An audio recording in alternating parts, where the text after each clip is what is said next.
Il n'est pas possible que le pape, inspiré par le Saint-Esprit et soutenu par l'Esprit Saint, par les paroles de notre Seigneur Jésus-Christ, puisse faire une chose semblable.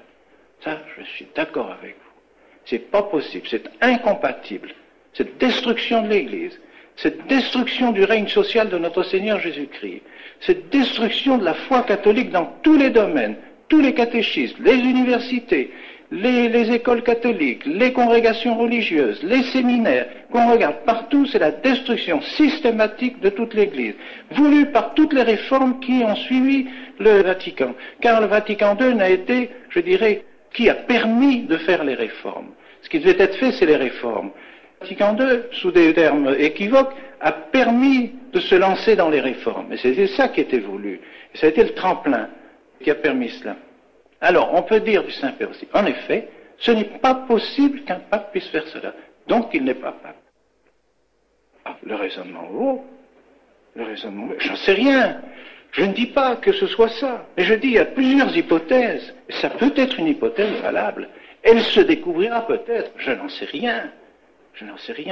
À mon sens, elle n'est pas encore claire, vous voyez.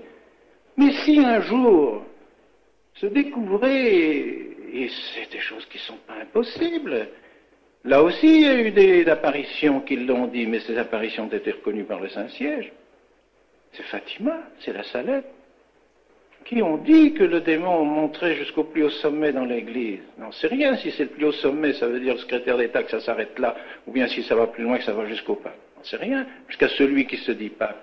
Je ne sais pas, mais vous savez, c'est pas une chose impossible. Et les théologiens ont étudié le problème. Les théologiens ont étudié le problème pour savoir si c'est une chose possible, si un pape peut être, par exemple, hérétique et par conséquent serait excommunié et par conséquent tous ses actes seraient illégitimes et invalides.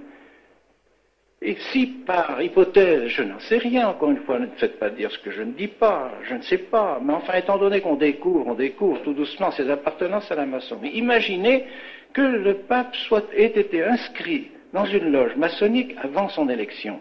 Il était excommunié. Excommunié, son élection est invalide, il ne peut pas être pape.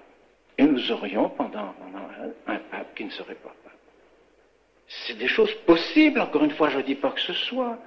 Mais qu'est-ce que vous voulez? Dans la situation dans laquelle on se trouve, on cherche les solutions, on se trouve devant un problème quasiment insoluble. Théologiquement, à peu près insoluble. Alors, on cherche des solutions. On veut détruire tous les États catholiques. On ne veut plus du règne de notre Seigneur. Eh bien, que l'Église se prête à cette opération gigantesque et démoniaque, invraisemblable. C'est tellement fort, c'est tellement effrayant.